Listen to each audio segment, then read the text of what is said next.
અને હવે વાત કોરોના વકરીઓની.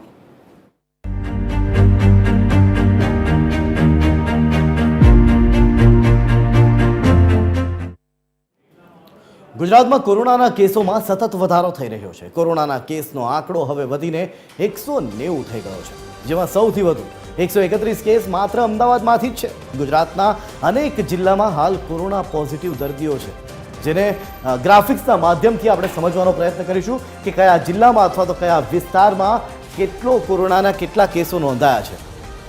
જેની શરૂઆત કરીશું આપણે અમદાવાદથી જ, કારણ કે સૌથી વધારે કેસ અમદાવાદમાં નોંધાયા છે. કુલ 131 કેસ અમદાવાદમાં નોંધાયા છે. તો રાજકોટમાં 15 જેટલા કેસ નોંધાયા છે. આ તરફ જામનગરમાં 10, તો મહેસાણામાં 6 કેસ નોંધાયા છે અને ગાંધીનગરમાં 5 કેસ નોંધાયા છે. તો ભાવનગરમાં પણ 4 કેસ નોંધાયા અને કચ્છમાં 3 કેસ નોંધાયા છે. આ તરફ બનાસકાંઠામાં 2, ખેડામાં 2 અને આણંદમાં 1 કેસ નોંધાયો છે. તો ભરૂચમાં પણ 1 કેસ નોંધાયો છે. આ તરફ પાટણમાં પણ 1 કેસ નોંધાયો છે અને વલસાડમાં પણ 1 કેસ નોંધાયો છે. કુલ મળી કુલ 190 કેસ અત્યાર સુધી નોંધાઈ ગયા છે અને આ કેસો હવે ડરાવી રહ્યા છે. ગુજરાતમાં કોરોના વકરી રહ્યો છે અને એ માટે જ દરેક જગ્યાએ કોરોનાની તૈયારીઓ પણ કરવામાં આવી રહી છે.